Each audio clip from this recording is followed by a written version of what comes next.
Time now for sports on 104.7 The Cave.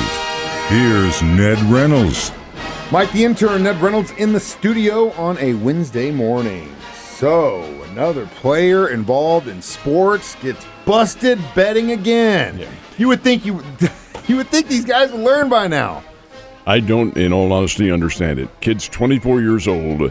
Somebody should have gotten to him, I would think. I can't believe that nobody knew what he was doing. Anyway, the kid's name is Tucapito Marcano. Played shortstop for the Pittsburgh Pirates until he hurt his knee last year, and during the offseason was traded over to the San Diego Padres. Well, he's never played a game for the San Diego Padres, and he won't be playing a game for anyone else for the rest of his life in Major League Baseball. Booted out yesterday because it was discovered that while he was with the Pirates in 2022 and 2023, even while he was injured, he was betting on their games. Now, it did not have anything to do, didn't influence the outcome or anything like it. Couldn't, he wasn't playing.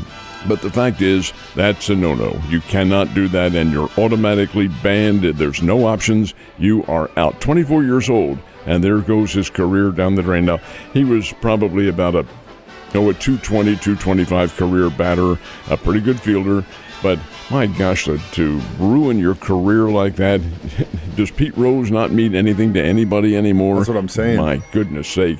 And the kid from the Porter kid in basketball from the Toronto Raptors who got booted out this year from basketball forever for betting on the games. Exactly. Guys, you can't do it. It is not allowed. It's out. You're gone. And he is. That's a shame. It's a very big shame. And again, there have been so many examples of this. It's just like Murphy's Law exists for a reason, guys.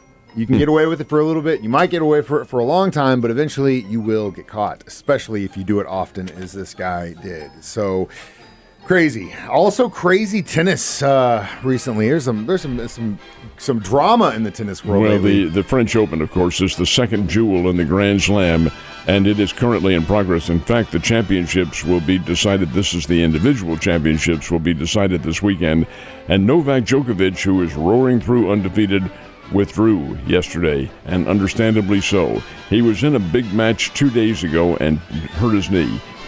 What he said is he tweaked his knee. Well, he did more than that. He tore some cartilage in the meniscus and had to withdraw. So he is out of it. That sets the stage for the other world ranking players, including Jalen Sinner from Italy, who is now boosted to the number one ranking in the world. But Novak Djokovic, now, will he be able to play at Wimbledon? He says, I don't know, because his knee is pretty sore. And Wimbledon is, just maybe 5-6 weeks away, if that. So if there's time to heal, if the arthroscopic surgery can allow it, well, we'll see what happens. Also, a very sad note this morning, too, that we'll add in there. Rufus Parnell Jones won't mean anything to anybody until you refer to him by his nickname, Parnelli Jones, one of the great racers of the 1940s, 50s, and 60s. Indianapolis driver passed away yesterday, age of 90. He had been suffering from Parkinson's. Horrible disease, and that is sad to see him go. On the other side of the coin, Ned, I want to know how many chocolate chips you're putting on what horse for the Belmont Stakes. The previous stakes winners, Kentucky Derby and Preakness horses, are running in this one. That's Mystic Dan, I should say, and Seize the Gray. Seize the Gray was the Preakness winner, but neither of them is the favorite. The favorite horse in this one, the Belmont Stakes, is a long race. Belmont Park in New York. Sierra Leone is a 9-5 favorite, and that will conclude racing's Triple Crown for the year. That's coming up on Saturday. And did the Cardinals finally get back in the winner's column yesterday? Well, they did not. This time they fell behind the Houston Astros substantially at the very start, trailing 6-1, but did, to the Cardinals' credit, creep back into the ball game. They had 5 runs on the board, and Houston stayed as little as 2 runs ahead. But Houston has the long ball power, and playing at home, 8-5, the Astros win the game, and that's consecutive losses now for the St. Louis Cardinals. They tried an interesting ploy here. They had sent the Andre Palante down to the minor leagues after he had been used as a reliever earlier this season and gotten shelled. Well, they brought him back last week and pitched against the Baltimore Orioles, and he had a great game. Great game. Very unexpected.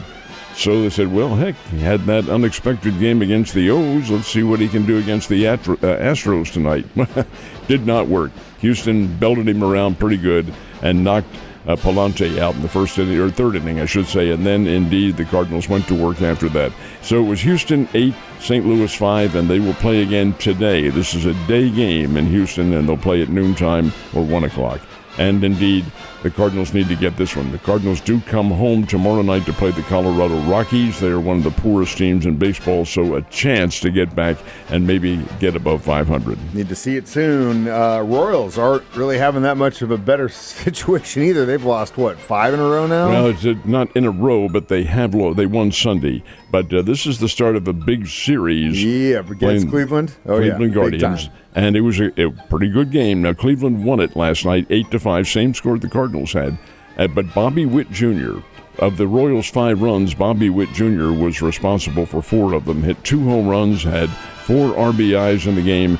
But here's the anomaly in this one. Seth Lugo, who has been nothing short of outstanding, one of the big comeback stories of the year in baseball, had a bad outing. And many pitchers are going to have a bad outing against the Cleveland Guardians. They're a very good team. And the Guardians win it by a score of 8-5. So the Guardians get, maybe a leg and a knee up on the Royals. But this is the first of many meetings they will have, and they'll play again tonight at Progressive Field in Cleveland. Good luck to everyone playing. Now, we want to talk a little bit about the Springfield Cardinals, yeah, we got to mention them, too. Because they have a head-to-head matchup with the Arkansas Travelers going on. Now, when they started the game last night, the Springbirds had a half-game lead in the standings. Well, Arkansas has that half-game lead now. The Travelers won 3-1 in a really good game. Springbirds had their chances in this game, but just simply could not capitalize, and Arkansas wins it. So as they begin play tonight down in Little Rock, it will be the Travs who have the half-game lead. There's 6 games in this series. The race could get pretty well decided after this one, but we'll see, because the Travs do have to come back to Springfield to play. Big time. All right, last but not least, a NFL star got a little bit of a award. Let's talk about that. This is Christian McCaffrey of the San Francisco 49ers. He was the NFL Offensive Player of the Year last year. Really tough runner out of Stanford University. And his dad, of course, Ed McCaffrey, was a very big, prominent member of the NFL and the Denver Broncos many years ago. Son Christian gets a 2-year extension in his contract, and the 2-year extension is worth $19 million a year. 19 a year, folks. This is a pretty good amount of money. That's $38 million, somewhere around there. I think that'll put a few peanut butter sandwiches on the table. Man, are you sure we're not related to him somehow? Ned, you have a good day. I'll see you tomorrow.